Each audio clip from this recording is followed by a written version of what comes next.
The year 1942 opened with the Axis powers at the zenith of their conquests, a high-water mark of aggression and expansion that threatened to permanently reshape the world order. For the Allies, it was the darkest period of the war, a time of desperate defense and grim uncertainty. The Grand Coalition of the United States, the British Empire, and the Soviet Union existed, but it was a fragile alliance, strained by catastrophic losses and fundamental disagreements on how to stem the tide. It was in this cauldron of global crisis that the plan for a direct invasion of northern France, codenamed Roundup, was born, not from a position of strength, but from a desperate need to alter the strategic equation before it was too late. In the East, the situation was apocalyptic. The Soviet Union, reeling from the initial Operation Barbarossa, had suffered losses unimaginable to the Western mind, millions of soldiers captured or killed, vast swathes of its industrial and agricultural heartland occupied. The Wehrmacht stood before Moscow, but the German advance, though blunted by the Russian winter and fierce counterattacks, was far from broken. In the spring, a new German offensive was anticipated, one aimed at the Volga and the Caucasus oil fields, the lifeblood of the Soviet war machine.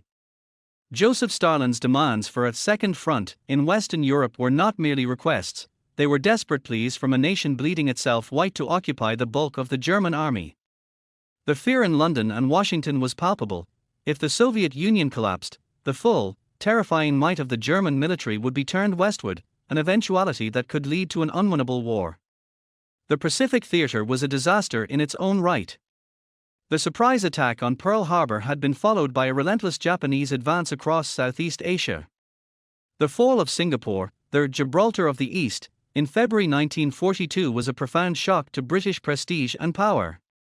American forces in the Philippines, under General Douglas MacArthur, were making a doomed last stand on Bataan and Corregidor. The Japanese Navy roamed almost at will, threatening Australia and India. The United States, still reeling and mobilizing, was forced into a two-ocean war for which it was not yet prepared, its fleet crippled and its army a fraction of the size it needed to be. The immediate priority was to stop the Japanese advance, a task that demanded every available aircraft carrier, soldier, and marine. In the Atlantic, the Battle of the Dieppe was being lost. German U-boats, operating in deadly wolf packs, savaged Allied convoys off the American coast and in the mid-Atlantic gap beyond air cover. The month of June 1942 would see over 700,000 tons of Allied shipping sent to the bottom. This was not merely a statistic, it was a strategic hemorrhage. Every sunken tanker meant less fuel for the Royal Air Force. Every lost freighter meant fewer rifles, trucks, and rations for the front lines. The very lifeline connecting the industrial might of the United States to the battlefields of Europe and North Africa was in danger of being severed. An invasion of France was impossible if the ships to carry it were lying on the ocean floor. And in North Africa, the news was equally grim.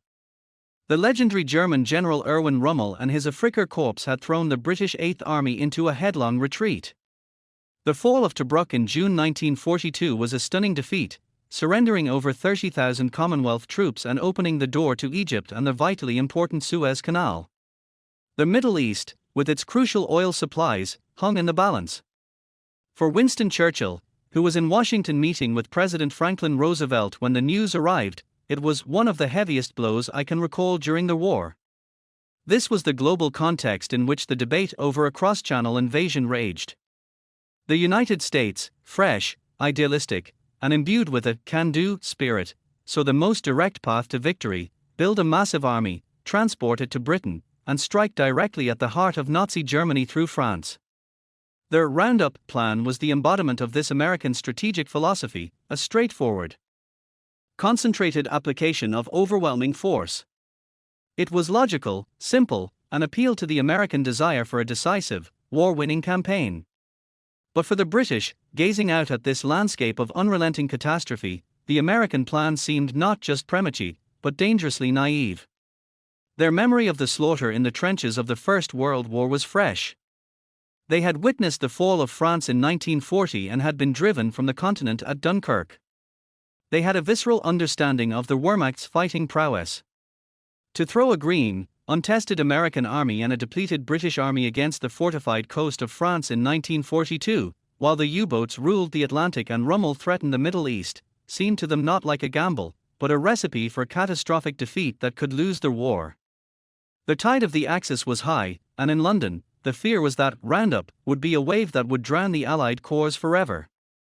From the moment the first German panzers crossed the Soviet border in June 1941, a relentless, desperate pressure began to build in the Kremlin, a pressure that would be funneled directly through its leader, Joseph Stalin, to his new, reluctant allies in London and Washington. The demand for a second front was not a mere strategic suggestion, it was a constant, grating, and often accusatory refrain that became the central political theme of the early Allied partnership. It was a demand born from existential terror, fueled by staggering losses, and underpinned by a deep-seated suspicion that the Western powers were content to let the Soviet Union and Nazi Germany bleed each other white. The scale of the catastrophe unfolding in the East was beyond comprehension in the West. By the end of 1941, the Red Army had suffered an estimated 4 million casualties. Entire armies had been encircled and annihilated at Minsk, Smolensk, and Kiev. Leningrad was under a siege that would starve over 1 million of its citizens to death. The German army stood within sight of the spires of Moscow. For Stalin, every day was a battle for survival against an enemy he knew was technologically, tactically, and operationally superior. His intelligence reports told him of the vast, untouched industrial potential of the United States and the considerable, if battered, military forces of the British Empire.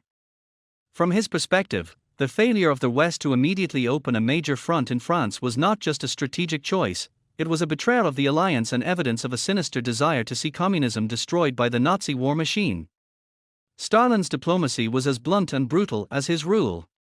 His communications with Churchill and Roosevelt were masterclasses in psychological pressure, alternating between wounded ally, strategic partner, and threatening bully. In his first message to Churchill on September 3, 1941, he laid it out plainly: the Soviet Union is facing a mortal danger. The only way to improve the situation is to open a second front this year in the Balkans or in France. When this did not happen, his tone grew colder. He accused the Allies of sending insignificant amounts of aid, suggesting they were not serious about a true partnership. He openly questioned their courage and commitment, implying that Soviet soldiers were dying by the millions while the British and Americans sat safely on their islands, offering only words and promises. The British, and particularly Churchill, bore the brunt of this pressure. Churchill, the arch-anti-communist who had famously said he would make a pact with the devil to defeat Hitler, understood the strategic necessity of supporting the Soviet Union. But he also understood the military impossibility of a 1942 invasion. He had the ghosts of the Western Front and the beaches of Gallipoli haunting his every decision. He knew that a premature, poorly executed landing in France would result in a bloody fiasco that would not help Stalin and would set back the Allied cause by years. His attempts to explain the logistical realities, the lack of landing craft, the need for air superiority, the strength of the German defenses, were dismissed in Moscow as excuses. The United States, represented by the formidable General George C. Marshall and the pragmatic President Franklin D. Roosevelt, was more sympathetic to the Soviet plight, but for different reasons. The American war plan, codenamed Victory Program, was predicated on the direct, mass application of force against the main enemy, Germany. To the American military mind, a cross-channel invasion was the most logical and direct path to victory. Stalin's demand for a second front, therefore, aligned perfectly with their own strategic instincts. They saw the British reluctance as overly cautious, even defeatist, a product of their traumatic experiences in the First World War. Roosevelt, the master politician, was also acutely aware of the public relations aspect. Supporting the brave Russian people in their fight against the Nazis was a powerful narrative, and a failure to provide tangible support could have political repercussions. This created a fundamental and often bitter triangle of tension. Stalin demanded immediate action. The Americans, led by Marshall, pushed for a firm commitment to a 1942 or early 1943 invasion, Operation Roundup or its emergency variant, Sledgehammer.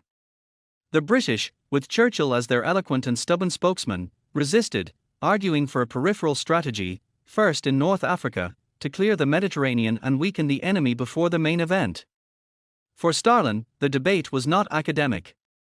The spring of 1942 brought a new, terrifying German offensive, this time aimed at the Volga and the Caucasus. The battle for Stalingrad was looming, a conflict that would become the single most brutal and pivotal battle of the entire war. As the German Sixth Army advanced, Stalin's demands became more frantic. He saw the thousands of tanks and aircraft produced by American factories and could not understand why they were not being used to divert dozens of German divisions from his front. The demand for a second front now was thus the drumbeat to which the early Allied strategy was forced to march. It was a political and psychological force as powerful as any military army.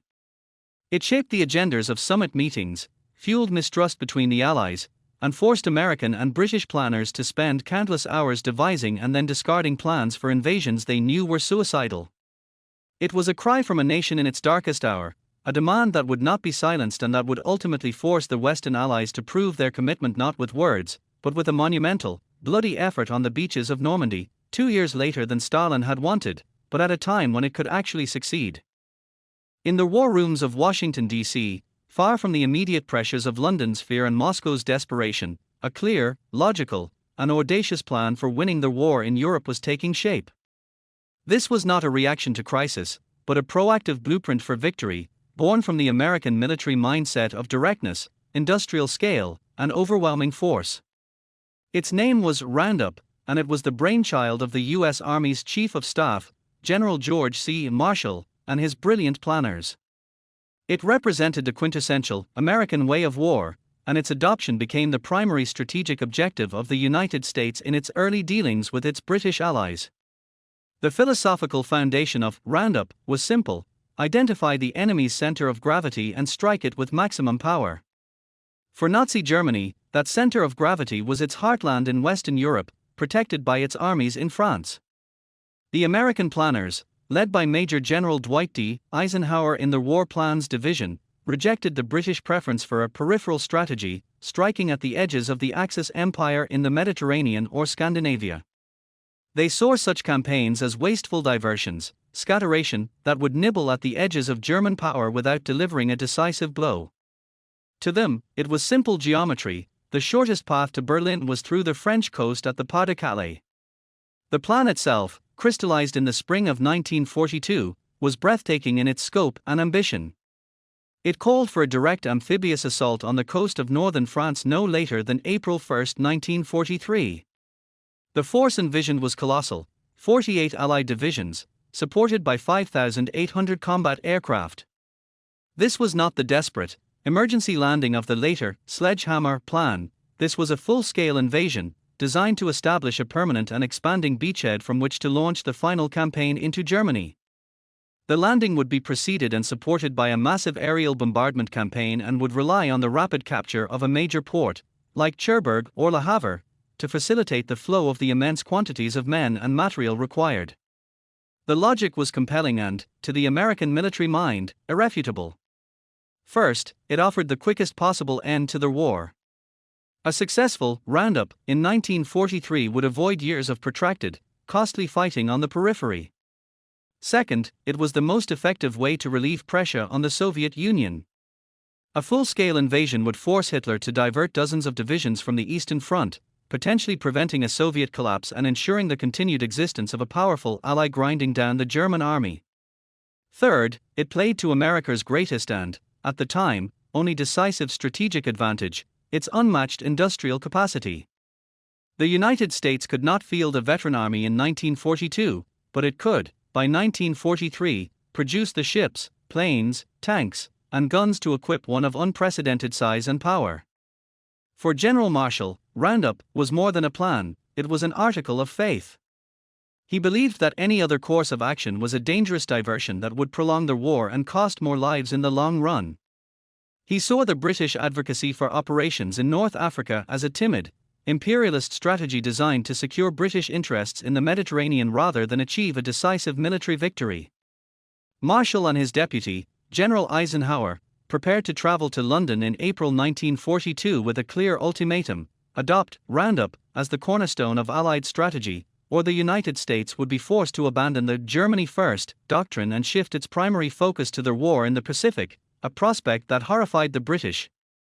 The American position was one of strategic purity: but it was not without its blind spots.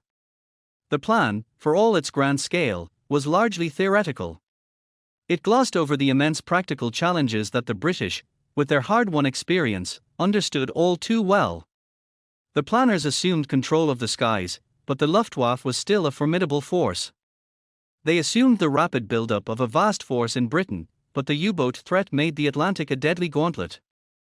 They assumed they could secure a port intact, a near impossibility given German demolition plans. Most importantly, they were planning to pit green American troops, who had never seen combat, against the battle-hardened veterans of the Wehrmacht in a complex amphibious operation, the most difficult in warfare. The birth of Roundup set the stage for the most fundamental strategic clash of the Western Alliance. It was a clash of cultures, American optimism and industrial confidence versus British caution and traumatic memory. It was a clash of timelines, the American desire for a decisive 1943 blow versus the British conviction that the Allies were simply not ready. When Marshall and Eisenhower arrived in London, they carried with them not just a military plan, but a new vision of warfare, one that sought to win through sheer, concentrated might. The reception they would receive would determine the course of the war in Europe for the next 2 years.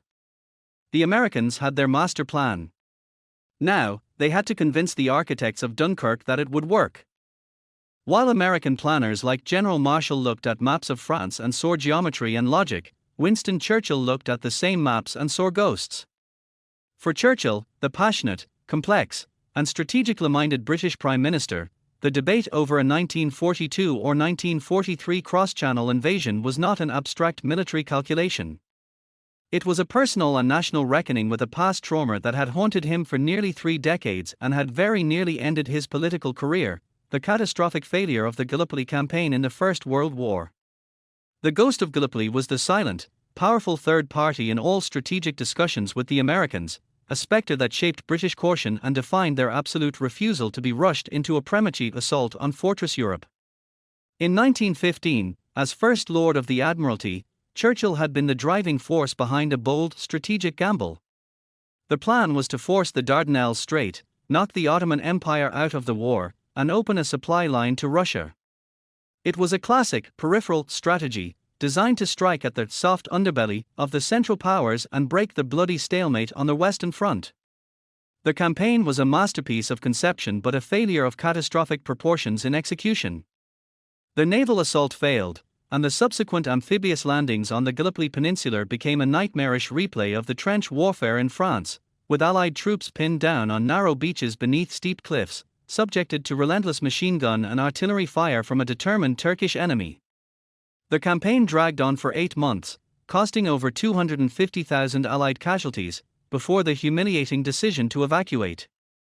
For Churchill, the personal and political fallout was devastating. He was demoted, vilified in the press, and bore the weight of public blame for the disaster.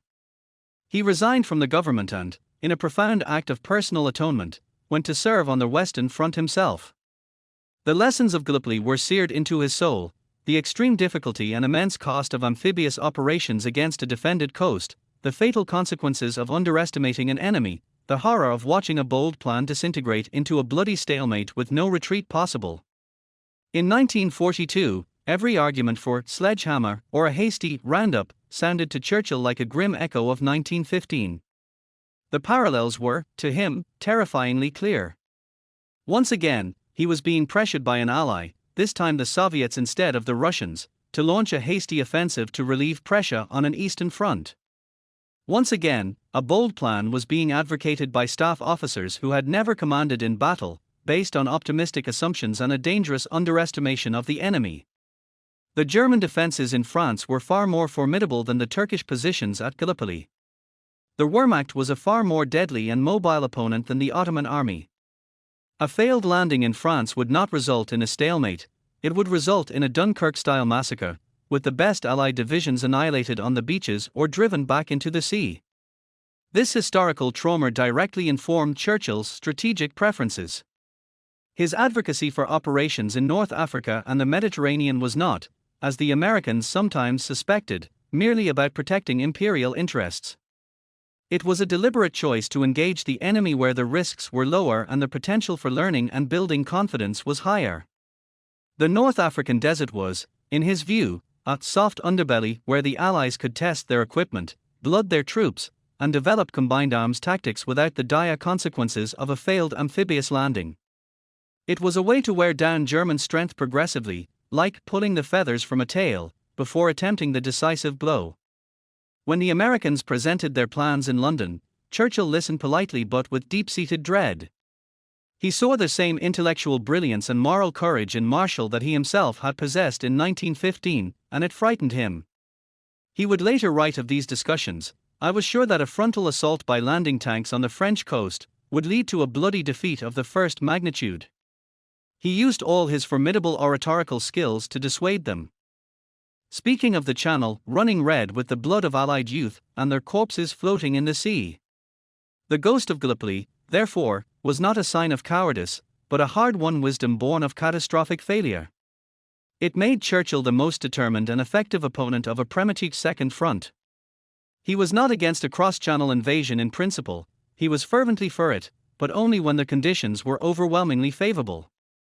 He wanted to ensure that when the Allies finally struck the blow, it would be with such overwhelming force, in the air, on the sea, and on the land, that failure was impossible. He was determined that the next great amphibious operation he endorsed would not be another Gallipoli, but a triumphant return to the continent, an operation so well planned and well executed that it would redeem the ghosts of his past and secure the future of Europe. The shadow of the Dardanelles loomed over every decision, ensuring that the path to D-Day would be a long and contentious one. As the spring of 1942 turned to summer, the strategic debate between London and Washington intensified, moving from theoretical plans to a dire consideration of immediate, desperate action. The catalyst was a new and terrifying possibility emerging from the Eastern Front, the potential collapse of the Soviet Union. American military planners, led by General Marshall and Secretary of War Henry Stimson, became convinced that only the most drastic measures could prevent this catastrophe. Their answer was not the grand, deliberate invasion of Roundup, but its emergency counterpart, a plan so risky it was named for the tool used for demolition, Operation Sledgehammer. This was not a plan for victory, it was a plan to stave off defeat, and its proposal brought the fundamental clash of Allied strategic philosophies to a head. The logic behind Sledgehammer was born of pure, cold-blooded strategic calculation. If intelligence indicated that the Soviet Union was on the verge of imminent collapse in the autumn of 1942, the Western Allies could not stand idly by. The plan called for a sacrificial landing, primarily by British troops, on the Cotentin Peninsula near Cherbourg, or at Calais, in September 1942. The objective was not to establish a permanent beachhead for a march on Berlin. That was recognized as impossible with the forces available. The objective was purely diversionary, to seize a small, defensible perimeter and hold it through the winter, forcing Hitler to divert a significant number of German divisions, perhaps 15 to 20, from the Eastern Front to contain the threat. It was a classic, forlorn hope, a suicide mission designed to draw enemy fire away from the main effort. To the American military mind, particularly that of General Marshall, Sledgehammer represented the ultimate test of Allied commitment. It was a brutal but necessary demonstration to Stalin that the West was willing to spill its own blood to save the Soviet Union. Marshall argued that even if the operation failed and the landing force was destroyed, it would be a failure with honor that would prove Allied solidarity and potentially buy the Red Army the time it needed to regroup. The alternative, allowing the USSR to fall, was, in his view, an unthinkable strategic disaster that would lose the war. This position was rooted in the American preference for direct, decisive action, even if that action was incredibly dangerous. The British reaction to a sledgehammer was one of utter horror. To Churchill and his military chiefs, like General Sir Alan Brooke, the plan was not just risky, it was militarily insane. They dissected it with the cold-eyed realism of a nation that had been fighting for 3 years. Their objections were numerous and, from their perspective, unanswerable. First was the issue of air cover. The Luftwaffe still maintained strong fighter forces in northern France in 1942. The Allies did not yet have the long-range fighter escorts or the advanced landing grounds to achieve the local air superiority essential for an amphibious assault. The invasion fleet and the troops on the beaches would be subjected to relentless aerial attack. Second, the landing craft simply did not exist. The specialized vessels needed to put tanks and heavy equipment onto a hostile beach were still in the early stages of production. An invasion in September 1942 would have to be conducted with a pitifully small number of converted peacetime barges and riverboats, which were utterly inadequate for the task. Third, and most damningly, was the question of the troops themselves. The force would have to be predominantly British, as the American army was still forming and had no combat experience. The British army was already stretched thin across North Africa and the defense of the home islands. Throwing their best remaining divisions into a doomed operation on the French coast would mean the effective destruction of the British field army for no lasting strategic gain. Brooke called the plan sheer madness and a certain failure in his diaries, believing it would lead to a defeat far worse than Dunkirk. Churchill wielded his most powerful weapon, his oratory, against the plan. He painted a vivid picture of the Channel, choked with the corpses of the flower of the Allied youth. He argued that such a catastrophic failure would not help the Russians, it would simply demonstrate Allied weakness and embolden the Germans. A defeat of that magnitude, he warned, would be the only landing in France until 1944 or even 1945, as it would take years to rebuild the shattered armies and the political will for another attempt. The debate over sledgehammer in the summer of 1942 represented the absolute nadir of Anglo-American strategic cooperation. The Americans saw British refusal as a lack of nerve, a confirmation of their timidity. The British saw American advocacy for the plan as a dangerous and naive obsession, a willingness to gamble the entire war on a single, desperate throw of the dice. The ghost of Gallipoli was now joined by the fresh memory of Dunkirk, and together they formed an impassable barrier. In July 1942, during a tense meeting in London, the British flatly and definitively refused to undertake Operation Sledgehammer. The American dream of a 1942 Second Front in Europe was dead. The collapse of this plan forced a painful but necessary compromise, one that would send the Allies not across the Channel, but to the shores of North Africa. The summer of 1942 witnessed not merely a disagreement over military strategy, but a profound clash of wills, philosophies, and national experiences, personified in the towering figures of General George C. Marshall and Prime Minister Winston Churchill. Their debate, conducted in the ornate conference rooms of London and Washington and through a flurry of transatlantic cables, would determine the fate of the Western Front for the next 2 years. It was a battle between American directness and British caution, between the optimism of untapped power and the wisdom of hard-won, painful experience. General Marshall arrived in London in July 1942 with the full weight of American military opinion behind him. He was the architect of the U.S. Army's mobilization, a man of impeccable logic, steely resolve, and a deep-seated belief in the Germany First principle. To him, the path to victory was clear and unambiguous. The massive American army being forged, the arsenal of democracy, was a weapon designed for a single, decisive purpose, a direct confrontation with the main force of the German Wehrmacht in Northwest Europe. Any deviation from this path was, in his view, a wasteful diversion. He saw the British advocacy for North Africa as a dangerous sideshow, a scatteration of effort that would consume precious shipping, tie down troops, and, most critically, delay the main event indefinitely. For Marshall, the refusal to commit to a sledgehammer or a firm 1943 roundup was not just strategically unsound, it called into question the entire foundation of the alliance. Churchill, facing Marshall across the conference table, was a force of nature of a different kind. He was not just a political leader but a historian, a former soldier, and a veteran of countless political and military battles. His strategic views were shaped by the trenches of the First World War and the disaster of Gallipoli, for which he bore personal responsibility. He understood the destructive power of the German war machine in a way the Americans, who had yet to face it in a major battle, could not. Where Marshall saw a clear line on a map, Churchill saw the treacherous currents of the English Channel, the formidable Atlantic Wall fortifications, and the specter of his troops being pinned and slaughtered on the beaches. Their confrontations were epic. Marshall, cool and methodical, would present his case with crisp military logic. He argued that every day spent not planning for the cross-channel invasion was a day lost. He warned that without a firm commitment, the vast American military buildup would lack direction, and public and political pressure would force a shift to the Pacific, a threat he knew the British feared above all else. He presented the invasion not as a gamble, but as the inevitable, logical culmination of the Allied war effort. Churchill responded with all the power of his legendary rhetoric. He did not reject the cross-channel attack in principle. He famously called it a storm which will be unleashed in due course. But he vehemently rejected the American timeline. He spoke of the need to bleed and burn the German forces in other theaters first.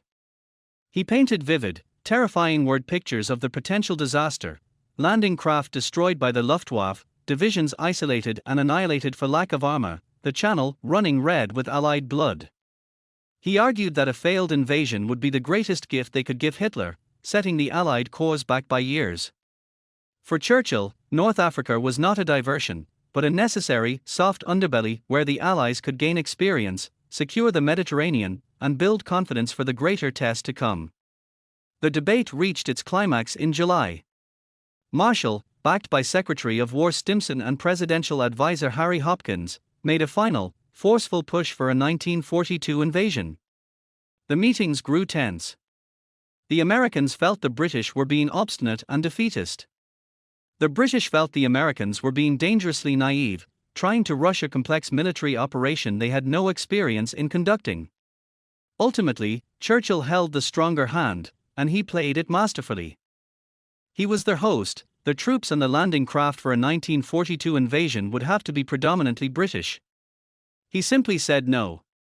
He declared that his government would not assent to a 1942 sledgehammer under any circumstances, and that the prospects for a 1943 roundup were doubtful at best. Faced with this absolute refusal, and with President Roosevelt unwilling to override his most important ally, Marshall was forced to concede. The decision was a profound personal and professional defeat for General Marshall. He returned to Washington believing the Allies had missed a crucial opportunity and chosen a path of prolonged and indirect warfare. Yet, this great debate, for all its bitterness, was a necessary crucible. It forced the Americans to accept the harsh realities of amphibious warfare and the strength of the German defenses. The compromise that emerged, Operation Torch, the invasion of North Africa, was a British strategic victory. But the American insistence on a direct approach never wavered. The debate between Marshall and Churchill did not end in July 1942, it was merely paused, to be renewed with even greater intensity as the war progressed, with the ghost of Roundup eventually reincarnated 2 years later as the masterpiece of Operation Overlord. The American vision for Roundup was grand, logical, and seductive in its simplicity. It appealed to the national character of a country built on can-do optimism and vast industrial resources. Yet, by the cold, hard metrics of military reality in 1942 and early 1943, the plan was not merely ambitious, it was a physical and logistical impossibility. The chasm between the theoretical plan on paper and the practical realities on the ground, and sea and air, was so vast that the British refusal, often interpreted as timidity, was in fact a sober assessment of unchangeable facts. The iron logic of war rendered Roundup unfeasible, a conclusion borne out by several insurmountable obstacles. The most immediate and glaring deficiency was the complete lack of specialized landing craft. An amphibious assault on a defended coast is not a naval ferry service, it requires flat-bottomed, bow-ramped vessels capable of disgorging tanks, trucks, and artillery directly onto a beach. In 1942, these vessels simply did not exist in the numbers required for a 48-division invasion. The primary American landing craft, the landing craft, vehicle, personnel, LCVP, and the larger landing ship, tank, LST, were still in the earliest stages of mass production. The Allies were thousands of vessels short. Without them, the vast American Army training in the United States was like a spear with no shaft, a powerful point, but no way to deliver it to the target. The shipping crisis in the Atlantic, where U-boats were sinking tonnage faster than it could be built, further exacerbated this problem, consuming the industrial capacity that might have been diverted to landing craft. Secondly, the Allies did not possess air superiority over the proposed landing sites in 1942 or early 1943. The Luftwaffe maintained a powerful and experienced force of fighters and bombers in northern France. The Allied air forces, while growing, lacked the range, the numbers, and the advanced tactics to establish the kind of overwhelming local air dominance that would be essential to protect the vulnerable invasion fleet and supply lines. The disaster at Dieppe in August 1942 had already provided a bloody object lesson. Without absolute command of the skies, an amphibious force is horrifically vulnerable to aerial attack. The air campaign that would later soften up the Normandy coast and cripple the Luftwaffe in 1944 had not even begun. The third pillar of impossibility was the state of the German defenses. While the Atlantic Wall was not yet the comprehensive fortification system it would become by 1944, the Pas de Calais, the logical target for a direct strike at Germany, was already heavily fortified. German divisions in France, though not all were first-rate, were numerous, mobile, and backed by an efficient railway network that allowed for rapid reinforcement. Throwing green American divisions, which had never seen combat, against veteran German troops in fortified positions was a recipe for a slaughter.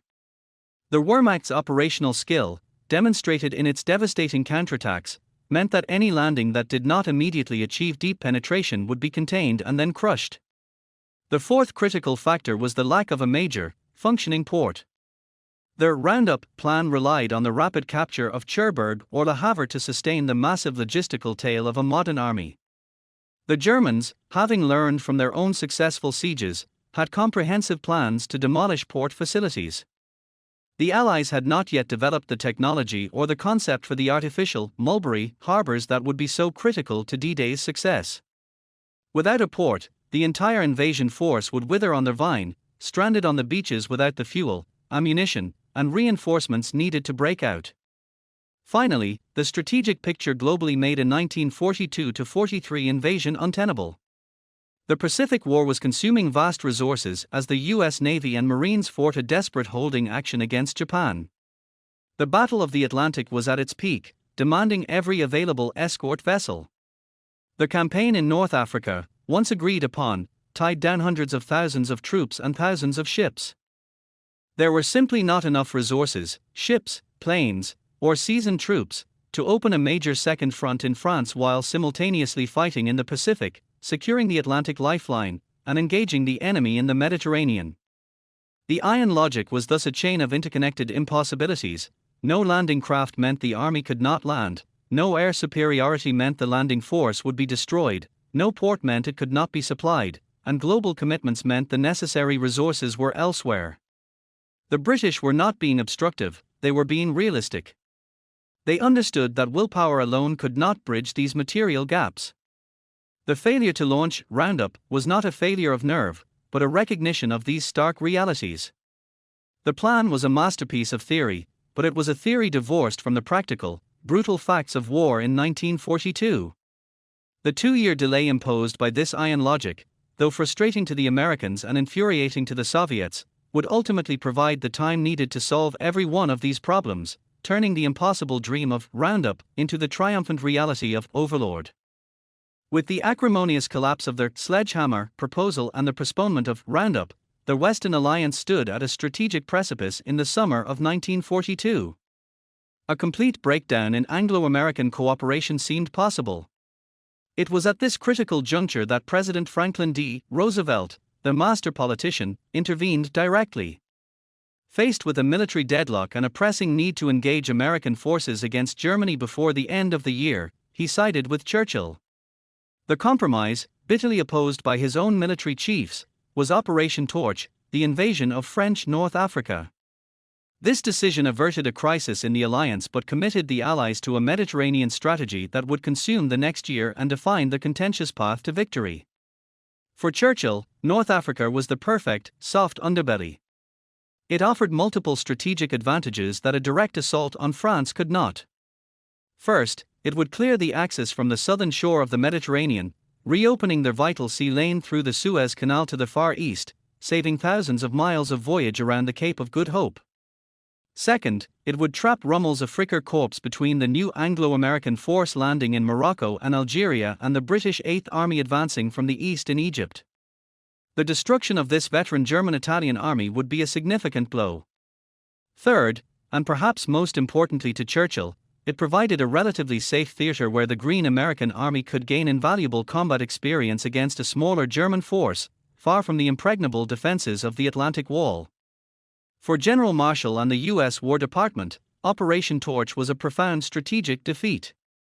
They saw it as the very peripheral diversion they had warned against, a descent into the Mediterranean that would inevitably lead to further campaigns in Sicily, Italy, and the Balkans, siphoning off troops and resources for marginal gains.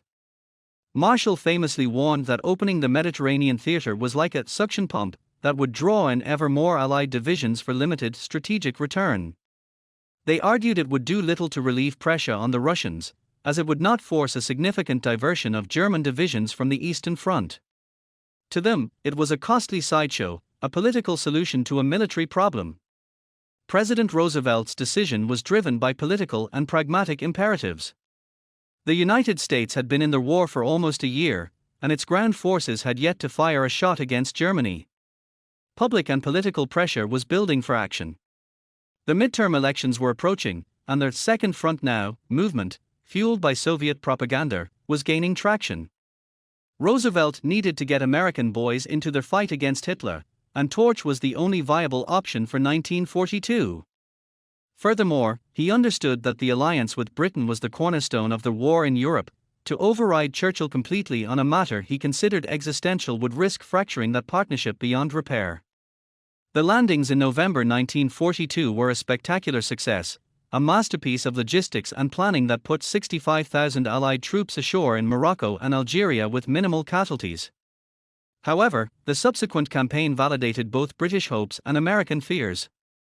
The American II Corps, under Major General Lloyd Fredendall, received a brutal education in modern warfare at the Battle of Kasserine Pass in February 1943. Outmaneuvered and outfought by Rommel's veterans, the Americans suffered a sharp defeat that exposed critical weaknesses in leadership, training, and unit cohesion. This painful lesson, however, proved Churchill's point: it was better to learn these lessons in the hills of Tunisia than on the beaches of Normandy.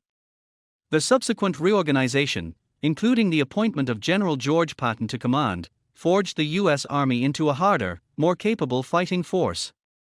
The suction pump effect Marshall had feared immediately took hold. Their victory in North Africa in May 1943 did not mark the end of the Mediterranean campaign, it was merely the prelude. At the Casablanca Conference in January 1943, the Allies, flush with success in North Africa, decided to press on, authorizing the invasion of Sicily, Operation Husky, for that summer. This, in turn, led to the invasion of the Italian mainland in September 1943. The Italian campaign became a long, grueling, and costly slog up the mountainous peninsula, tying down over 24 Allied divisions for the remainder of the war. The North African Compromise, therefore, had a dual legacy. On one hand, it was a necessary and ultimately beneficial campaign. It provided a crucial testing ground for the U.S. Army, secured the Mediterranean, and destroyed a significant Axis army. It gave the Allies their first major victory over German forces and a massive boost in morale. On the other hand, it confirmed American fears of strategic diversion.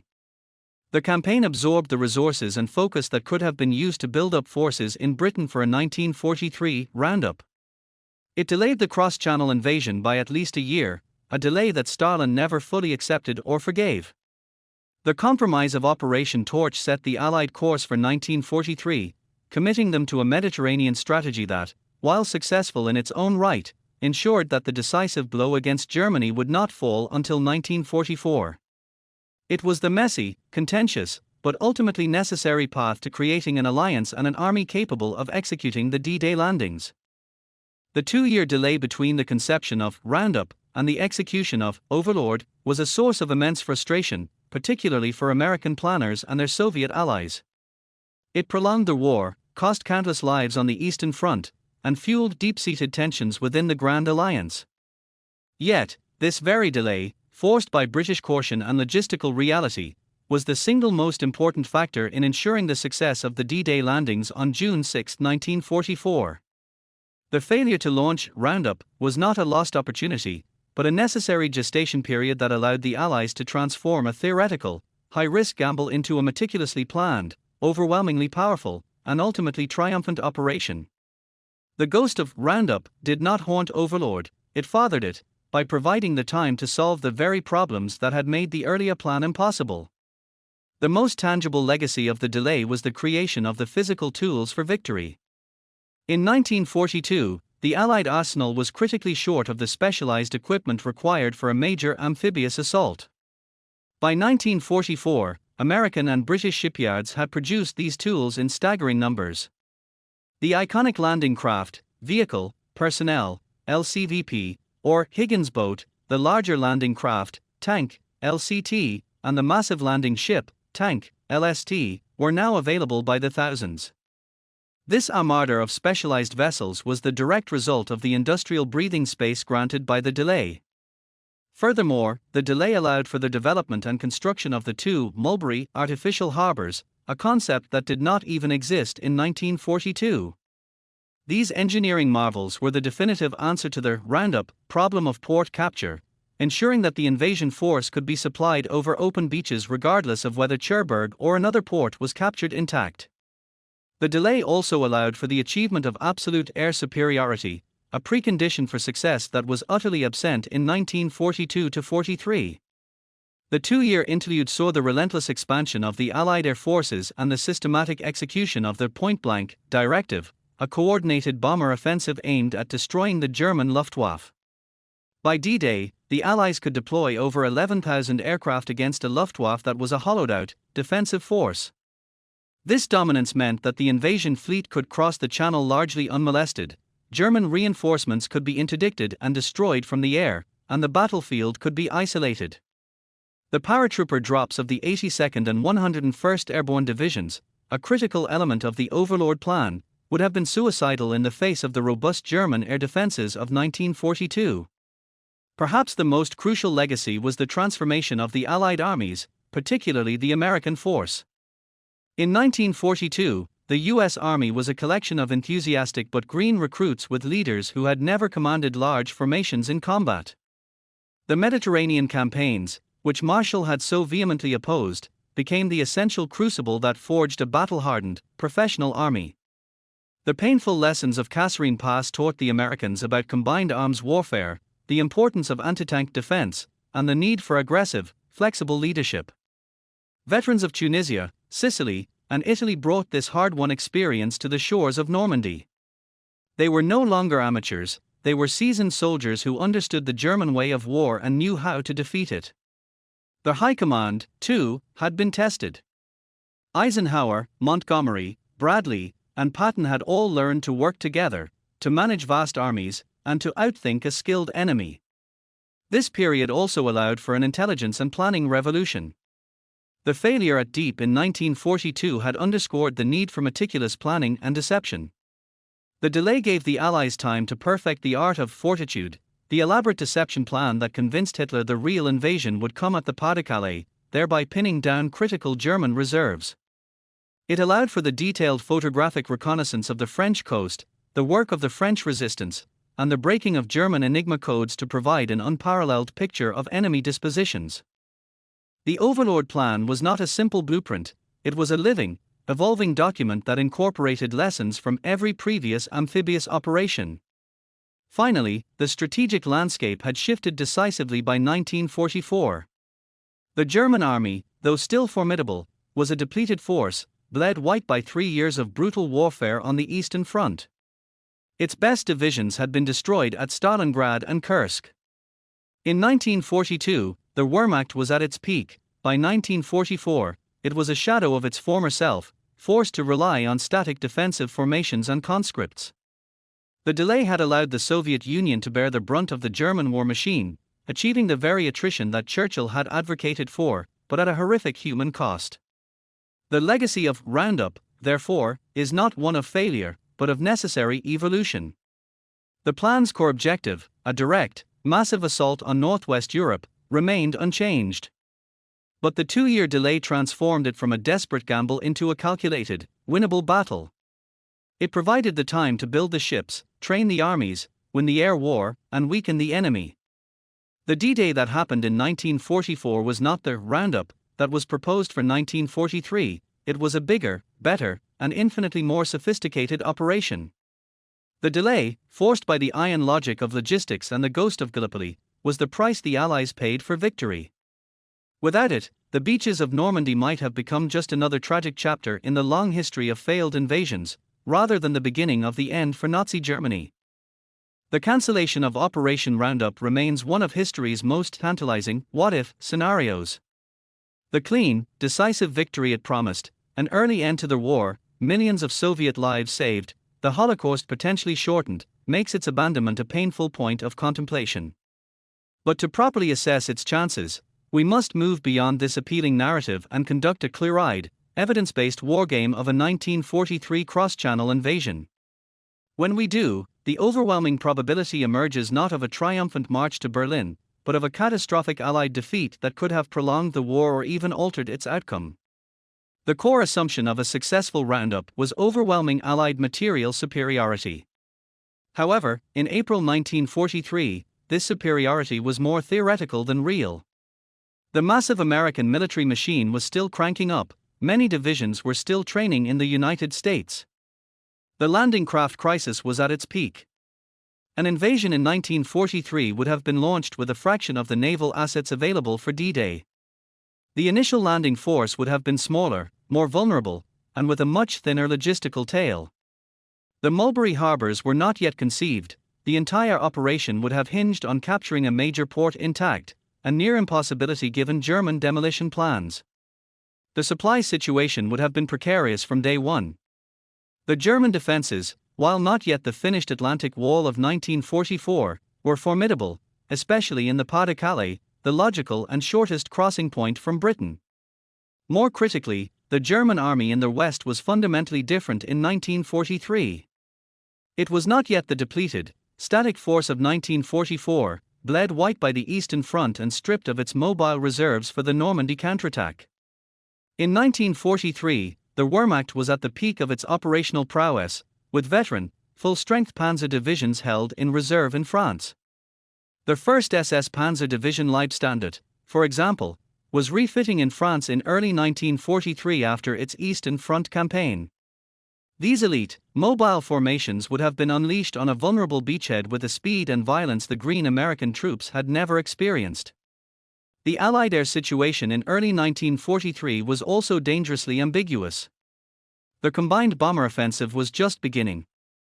The Luftwaffe, though strained, remained a lethal and experienced force, particularly in defense. It could have contested airspace over the beachhead in a way it was utterly incapable of doing by June 1944. The D-Day landings benefited immensely from their transportation plan that systematically destroyed French railways and bridges, crippling German reinforcement capabilities. This intricate air campaign had not been planned, let alone executed, in 1943. German panzer divisions would have raced to the coast on intact road and rail networks. The human factor is perhaps the most decisive argument against Roundup's success. The U.S. Army in 1943 was untested. Its officers, from battalion to corps level, lacked the combat experience so crucial for making rapid, life-or-death decisions in the fluid chaos of battle. Their hard-learned lessons of combined arms warfare, their vital importance of close air support, and the brutal realities of fighting German armor were lessons that would be learned in the hills of Tunisia and Italy. To throw this army into the cauldron of a contested amphibious landing against the best of the Wehrmacht would have been to invite a disaster on the scale of Dieppe, but magnified 100-fold. Consider the likely scenario: a smaller Allied force establishes a tenuous foothold, perhaps in the Calais area. Before it can consolidate or significantly expand, it is hit by a coordinated counterattack from multiple veteran panzer divisions. Without the overwhelming air supremacy of 1944, these German formations arrive largely intact. The fighting is brutal. The green American troops, lacking the hardened leadership of 1944, struggle to hold. The limited number of landing craft means reinforcements and supplies trickle in slowly. The Germans, with superior interior lines and intact logistics, reinforce the battle more quickly. The beachhead is compressed, then overwhelmed. The consequences of such a defeat are almost too dire to contemplate. The loss of 10 to 15 Allied divisions, the core of the available field army, would have been a military catastrophe from which the Western Allies might not have recovered for years. It would have been a propaganda triumph for Hitler, proving his fortress Europe was impregnable. It would have shattered Anglo-American morale and potentially fractured the alliance amid bitter recriminations. Most grimly, it would have confirmed Stalin's deepest suspicions about his allies' incompetence and lack of commitment, potentially leading to a separate peace with Germany, freeing the Wehrmacht to concentrate solely on the West. The historical what-if of Roundup, therefore, points not to a missed opportunity for an early victory, but to a narrowly avoided disaster.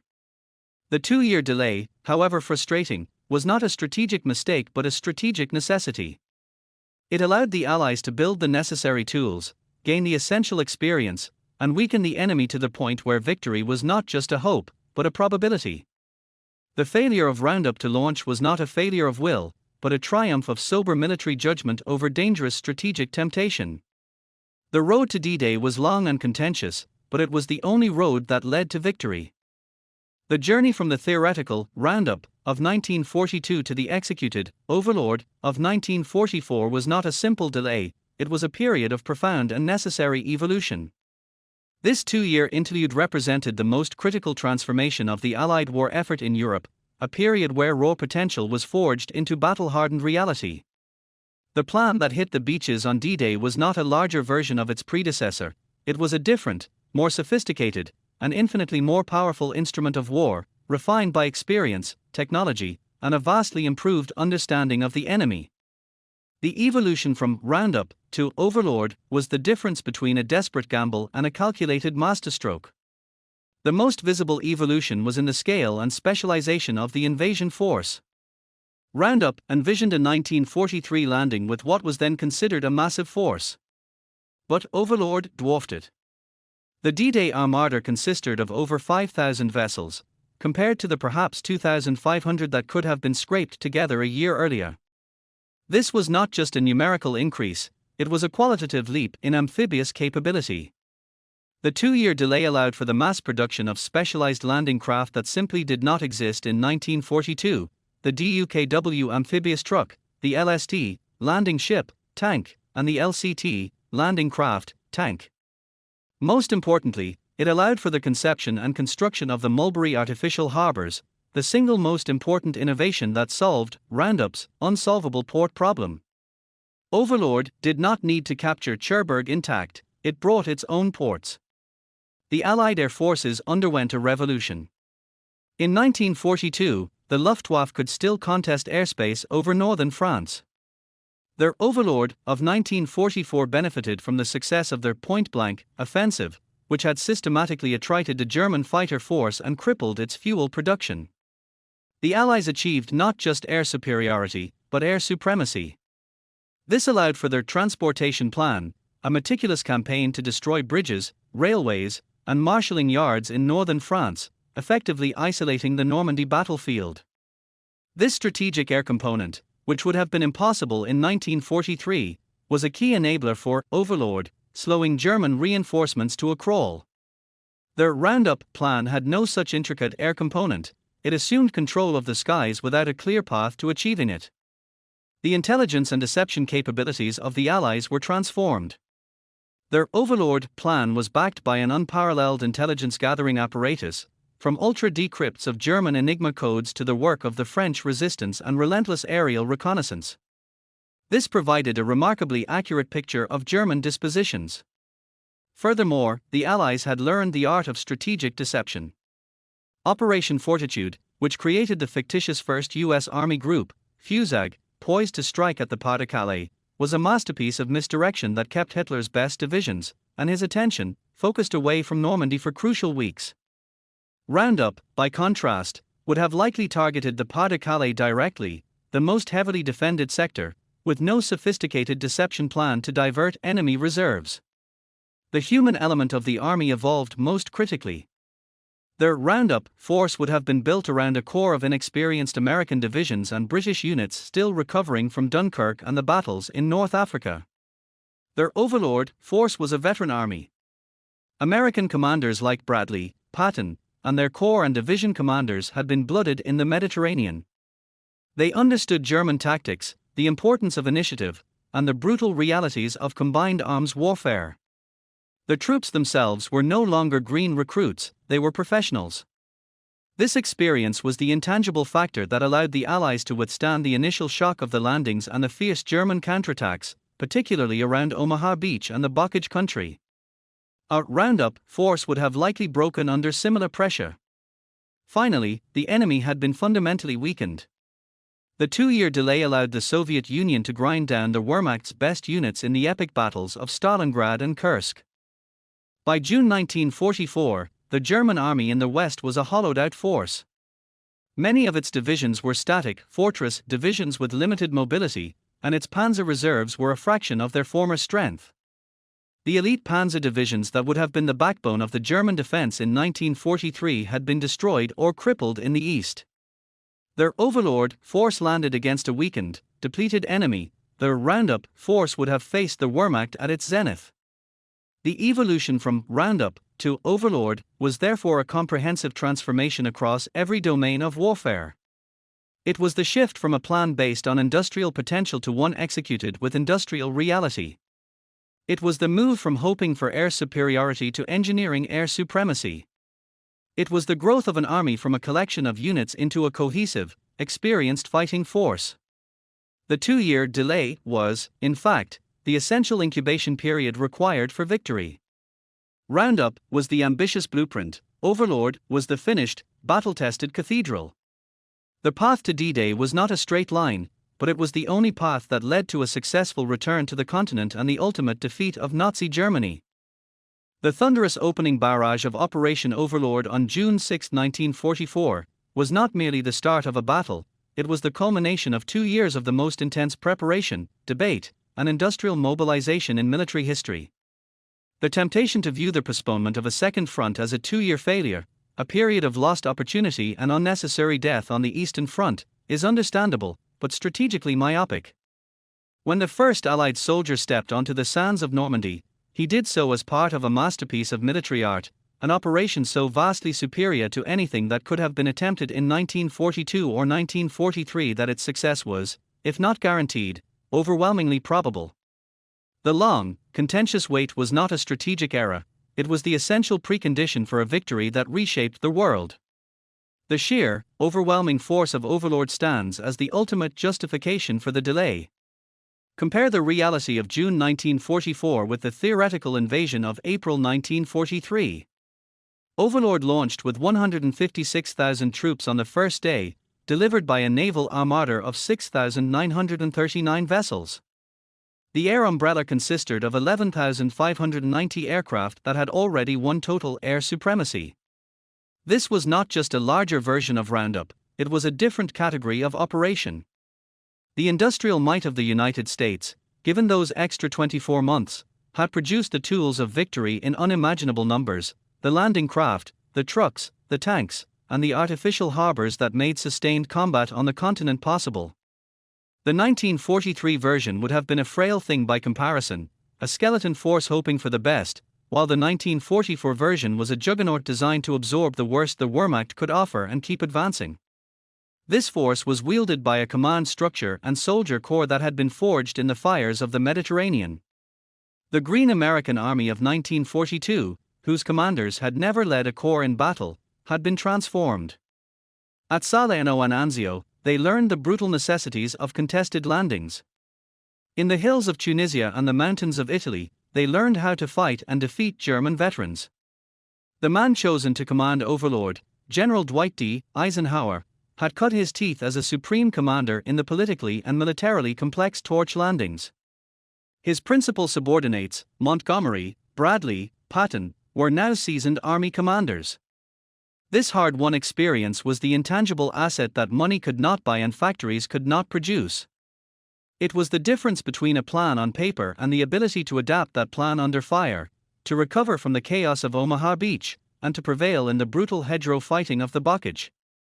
A 1943 invasion would have lacked this essential seasoning, likely resulting in command paralysis when faced with the inevitable German counterstrokes. The enemy that faced Overlord was a specter of its former self. The 2-year delay had allowed the Soviet Union to wage a war of annihilation on the Eastern Front, destroying the very heart of the German army. The elite panzer divisions that would have been the rapid reaction force against a 1943 landing, the Leibstandarte, Das Reich, and others, had been chewed up at Kursk, Stalingrad, and 100 other battles. By 1944, the German forces in the West were a patchwork of static infantry divisions and depleted panzer units, many equipped with obsolete French tanks and reliant on horse-drawn transport. Their ability to reinforce was crippled by the Allied air campaign that had systematically destroyed the French railway network. The Wehrmacht that defended Normandy was skilled and tenacious, but it was outnumbered, outgunned, and strategically isolated.